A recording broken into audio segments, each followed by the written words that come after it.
Welcome back, Wargamers. Previously, we talked a bit about the Age of Myth, this big, epic, grandiose time filled with both vague things that make us kind of shrug, but also some hard facts that really explain the values and flaws and even the foundations of many AOS factions and or deities.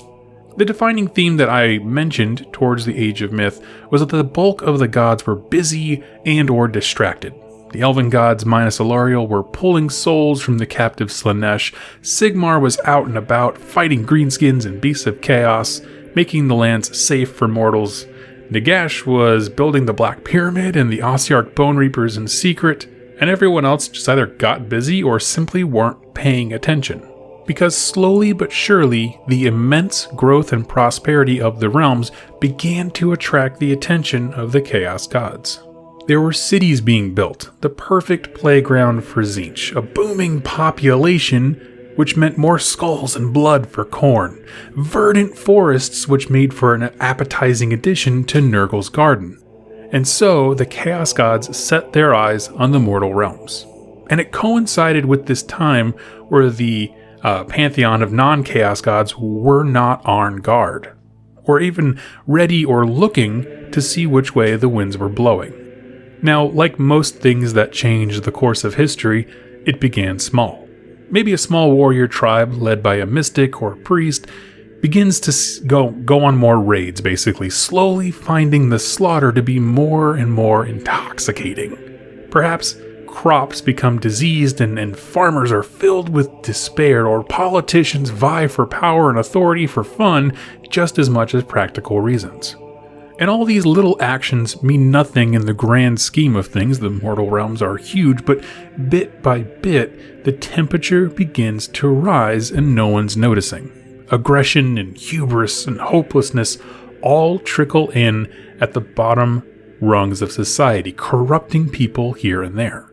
And we have some great accounts of this happening. For example, Red Feast is a great book depicting a warrior culture morph into a Khornate warband. The core book has a killer story about how Tzeentch arrived in Chamon, and the War of Life began in Ghyran, as pestilence and decay swept through its verdant woods. Soon it was more than just selfish and short-sighted mortals. Tears began to open up, a few demons coming in here and there. Now, they weren't any major incursions by any stretch until it escalated.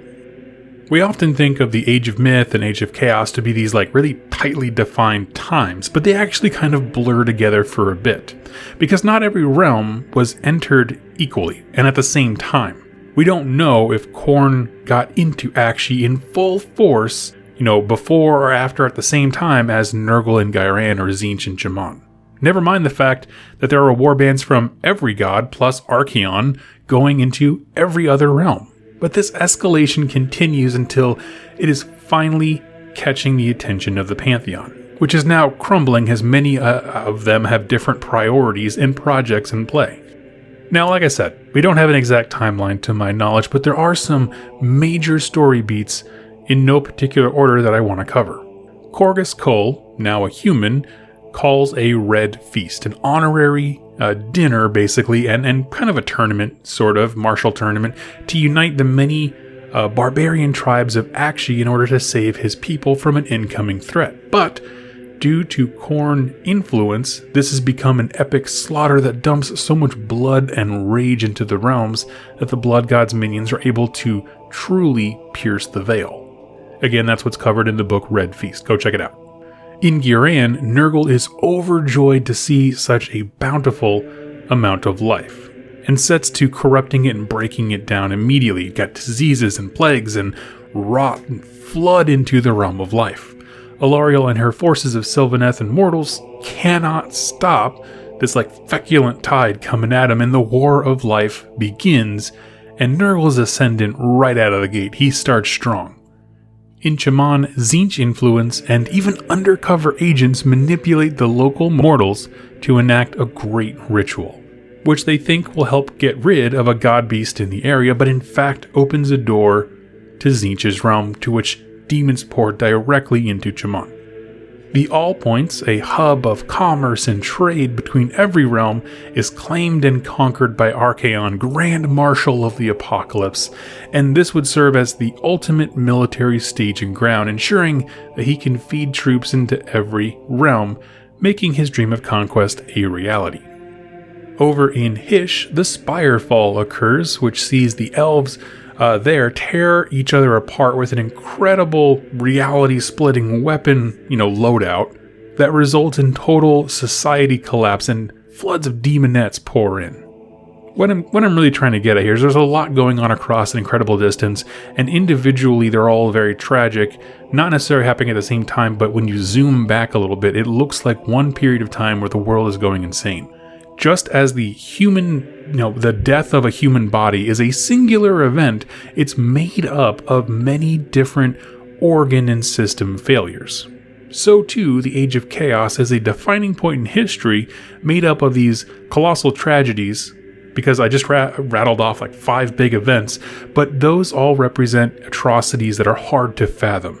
Given the size of the realms and the number of people involved, reality itself was hemorrhaging lives, cities, and progress. Locations that chaos passed by weren't just destroyed and razed, although of course that happened too, but more urgently, the realms themselves became corrupted by chaos, as if the very fabric of one reality was bleeding into another. It's not as simple as we'll push back the Chaos Army and retake the land. The land is sick too. And we see this in several novels and lore bits. The scene for the very first Age of Sigmar book, when Vandus opens the gate to Azir, and they still go and root out a nearby Khorne fortress, is one of the most impressive scenes, and frankly why I fell in love with AOS. The nearby realm gate was twisted to lead straight into Khorne's domain. Light doesn't function the same way. Blood ekes from the dirt as if there was some kind of underground aquifer.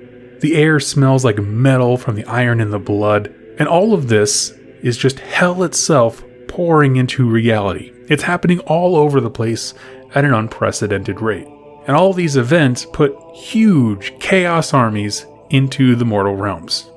And while there is a lot of resistance to it, that resistance is scattered and spread apart, and nothing seems to stem the tide, and so the Pantheon, or all their mortal followers, are pushed onto the back foot, getting pushed harder and harder to the brink of destruction. However, at this point, Sigmar begins to see an opportunity. What if we pulled a bunch of our troops back and set up a real, decisive battlefield and stop chaos in its tracks, right? The pockets of resistance aren't doing anything. We have to work together. If we come together, throw everything we have, we can push them back. Everyone agreed, and the stage was set for what became known as the Battle of the Burning Skies, intended to be a rallying point for anything non-chaos to push back the darkness. Now, in my Age of Myth video, I said that Nagash and his Black Pyramid and Ossiarch Bone Reapers are all being built, and he's pretty much just sitting back and either waiting for them to be done, or, and I went out of my way to kind of emphasize this, look for an opportunity to speed things up. Well, to him, this was that exact opportunity. His plan was to abandon the Pantheon in their greatest hour of need, let them all get killed, or at least their forces get killed, and then sweep in and take out all of the Chaos armies single-handedly. Which, honestly, is not a terrible idea. Chaos needs mortals. They need the fear and the bloodshed and the skulls and all this kind of stuff to propagate their own power. So if they kill all the mortals, they have less power. Side note, killing all the mortals leaves a bunch of bodies, which necromancers can turn into soldiers. And so Nagash reasoned that by betraying them, he could usurp power by not coming to the Burning Skies. So on the day of that battle, the defeat was massive. Without the combined might of all of the gods, the forces of order collapsed. Panic was everywhere. The Pantheon dissolved in that moment. Alariel fell into a deep depression and went to Ghyran to wait until the end, basically. The other elven gods returned to focus on their own realms, brushing off all requests for help and aid and that kind of stuff. Sigmar became absolutely enraged. And while we don't have exact times as to when those previous events happened, this is generally thought to be the moment that the Age of Chaos truly began, right? If you had to pick a defining moment, I would say the Battle of the Burning Skies, but all these things were leading up to that. Which is kind of why I went out of my way to talk about like the idea of like, the death of a human body is a singular event, but it's made up of many different system failures combined, and then the ultimate flatline is the time of death. That's essentially what just happened here. At this point, Sigmar, like I said, was incredibly mad at Nagash for the betrayal, because he just doomed everything. He went hunting for the Lord of Undeath for vengeance to make someone pay for all the lives that were about to be lost. On his tirade through Shyish, Sigmar forces accidentally freed the Carrion King. I mentioned him in my last video on the Age of Myth. It's that vampire that Nagash made ugly and drove crazy, and now we have the Flesh Eater courts to thank Sigmar for that. Secondly, while he was in Shyish, he smashed Catacros before sealing him in the Midnight Tomb. Catacros being the main leader that Nagash had picked out to lead the Ossiarch Bone Reapers. This path of destruction from the God King headed towards Nagash was epic, but he did not make it to Nagash's doorstep. At some point, reason returned and he was like, okay, I can't just spend the last of my days trying to hunt somebody for petty vengeance. It's done, let's try to save who we can. And so the God King sounded the alarm. Anyone who wanted safety needs to head to Azir immediately. The doors were closing. And at that point, before they were sealed, Sigmar was fighting off chaos as best he could. I assume kind of doing like a rearguard action, like trying to push them back where possible to allow the most time for people to get to safety. Because it's at this point where he falls for some deception of Tzeentch and throws his hammer, Galmaraz, at what he thinks is Archaon, but is actually like an apparition, and he sees his iconic weapon lost. And honestly, the story just goes from bad to worse, because if you want to know more about what happened when Sigmar closes the gates of Azir, go watch my first video on the cities of Sigmar. It's terrifying. Alariel went and hid in a pocket realm in Ghyran, essentially abandoning everything, leaving them to fend for themselves. Teclis and Tyrion were busy dealing with the demons of Hysh, and would later begin rebuilding those realms demon-free. Nagash, whose arrogance made a bad situation into a loss, was struck down by Archaon. But you can't quite kill death, so he basically just shuffled away until he could be fully restored. Now, those kind of tidbits I just threw out there are all about the gods, but let's move away from them for a hot second. Cities the size of continents were burning. Ancient Dwarden keeps were plundered, vibrant forests were burned or rotted out, and all the awesome, grand achievements we talked about in the Age of Myth turned to ash. However, hope survived. Sigmar was able to isolate Azir, purge any chaos from it. Teclis and Tyrion got control back from the Spirefall and began the reinvention. Nagash rose again and returned to his doomsday projects of the Ossiarch Bone Reapers and the Black Pyramid. And from these actions and many more, a lot of what we now see as armies or factions were born. Cities of Sigmar, when they all fled to Azir and had to come together. The Stormcast Eternals were first conceived of and designed during the Age of Myth. The Lumineth Realm Lords came out of the reinvention and the rebuilding of Hysh. You also have the Flesh Eater courts being born because Sigmar absent-mindedly unleashed the Carrion King on the realms. And of course the Iron Jaws, because now that Chaos has entered Gur, they constantly have bigger, badder fights to be a part of. And so to speak, this is kind of when the Iron Jaws began to exist, because they could fight, and just get bigger and bigger and bigger. All these armies were born in the fires of the Age of Chaos, and it would be these factions and many more who would one day push back the darkness. So that is the Age of Chaos, greatly simplified. There's a lot of subplots that are incredibly fun to read. Go check out my video on Actually. It's actually my favorite realm in terms of history that we have, where the Age of Chaos was spurred on by this great drama between factions and nations and how people devolve over time. It's really interesting, and I want to know more about it. But what does it actually tell us, right? Because the bad guys essentially won again, and this is also the birth of many factions in a time of lean survival for others. The Fire Slayers existed beforehand, but this was a time where they basically buckled down and just tried to survive. It's a really interesting time, and the lands are filled with refugees, people running here and there trying to find even just an ounce of safety, but the world has been set on fire. There's nothing safe around them. Anytime any sort of, offense or resistance is formed, it's quickly smashed.